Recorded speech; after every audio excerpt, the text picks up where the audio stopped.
Okay, so here's part 2 of mini quiz 3, guys. And again, right up front, you better watch and study this video problem by problem. If there's something I discuss, write, or do that still confuses you, please bring it up in class. We only have a couple days to the final. Let's go. So, the next one was problem number 16 here. And this is a weighted average problem, guys. The catch here is each ticket costs $12. So the first thing you really want to do is convert these into dollars. So 2 tickets is 24, for example. 3 is 36. 4 is 48. And 5 tickets at $12 would be 60, right? So it's a simple weighted average problem, guys. What does that mean? $12 is going to happen 20% of the time. 24 is going to happen 45% of the time, and so on. That means you could take your calculator and go, okay, let's take 12 times 0.2, since it happens 20% of the time. Add that with 24, which happens 45% of the time. Add that with 36 times 0.1, because 36 or 3 tickets is going to happen 10% of the time, and so on. And if you do that correctly, you get $29.40. Now, the other clever way of doing it is you could have gone into your calculator. Okay?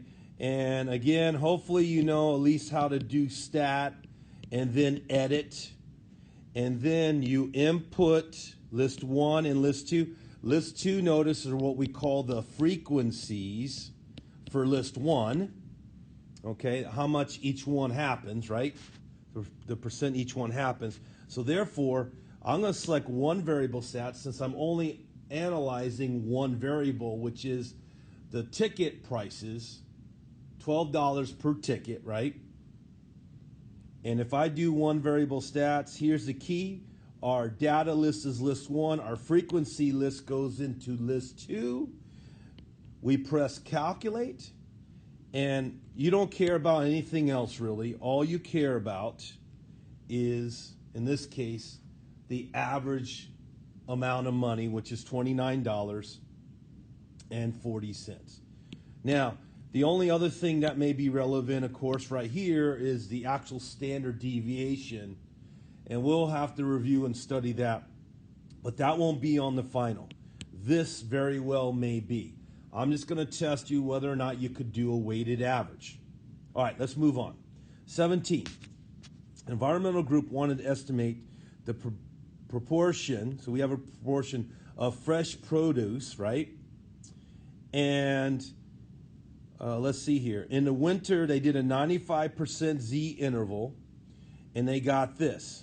So notice in the winter, it went from basically about 8 to 9% up to potentially 13%. That was our 90% confidence interval. Somewhere in there was a percent of fresh produce. 6 months later, this is the summer now, they took a second random sample from the same store.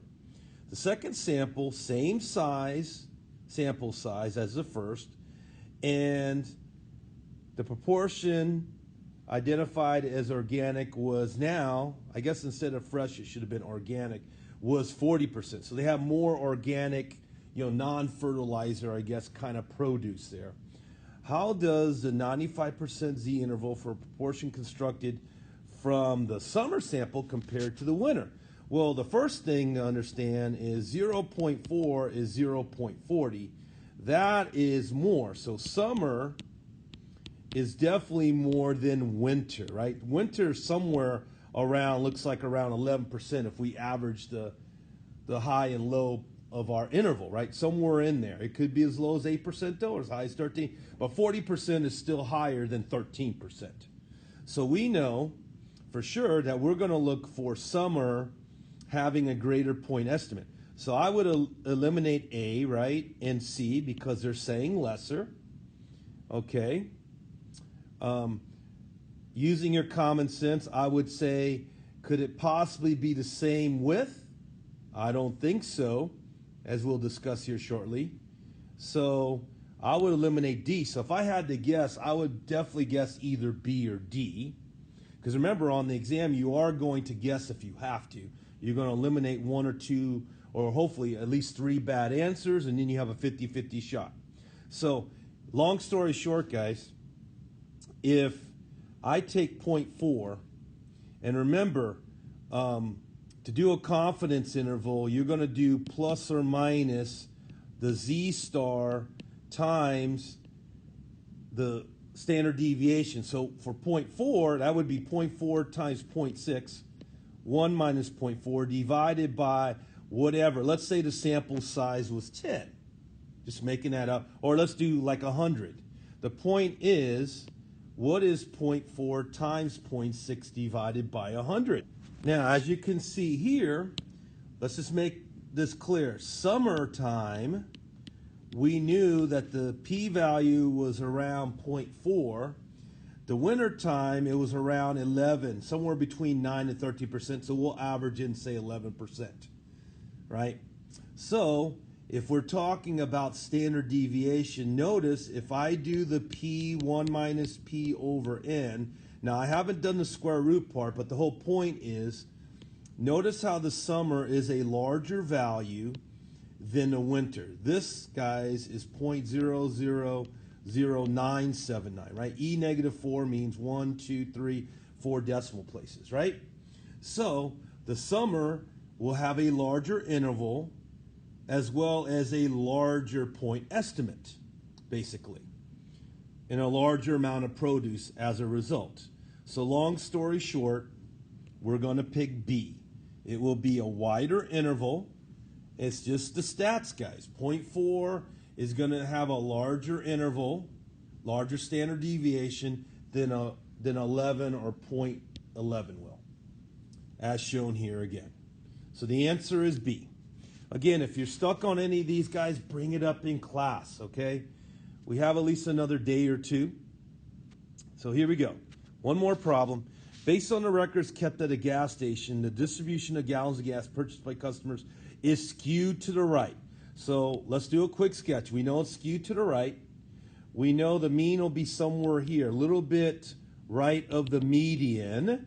By the way, guys, remember when it's skewed, the mean will always be different than the median because it's skewed, and the mean will be towards the tail, okay? So in this case, the mean will be larger than the median. I hope you understand. If it was skewed left, then the mean will be, as you can see, will be here, will be less than the median here. I hope you caught that because that will help you also in the final. But getting back to this problem, we know in this case, it was skewed right. It was skewed right. So let me erase that so it's not confusing, hopefully. Mean was 10, and standard deviation here was 4, right? A random sample of 64 customer receipts was selected, and the sample mean of gallons. So notice, by CLT, 64 is greater than 30. So if it's done randomly, what happens to this? We should know it changes to a symmetric result, right? It goes from skewed to symmetric as long as we're greater than 30. That's what CLT says. Guess what? The mean is still going to be 10. The difference is our standard deviation is going to be 4 divided by the square root of our sample size, right? And 4 over 8, square root of 64 is 8, is 0.5 or 1/2, and that's why we're going to choose D. So the dot plot's not going to be skewed right. Why? Because it's going to change to symmetric or approximately normal. We're now down to choice D or E here. You know the mean should stay the same at 10, right? Because we're taking it from data that average 10, so that hopefully makes sense to you. Now, here's the trick. Which is the correct standard deviation? It's 4 divided by the square root of our sample size, which was 64, okay? And that's 0.5. Notice, guys, don't confuse that with the fact that they did it 100 times. See, that 100 was for how many times they did the sampling. Our sample size was 64, so 8 is what we want to use, the square root of 64. Okay, so there's the trick. E, again, would be the evil one to get you. And so, guys, hopefully you study each of these problems and you're starting to understand the challenge we have ahead of us. Because the bottom line, guys, is if you don't put in the time and focus, avoid cheating and taking shortcuts, etc., as we've discussed before, you have to struggle with these problems, guys.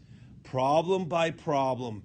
Understand the concepts behind each answer, not just the answer and the calculations. Okay, guys? Can't say it any better than that, I don't think. So I'll see you in class. Take care.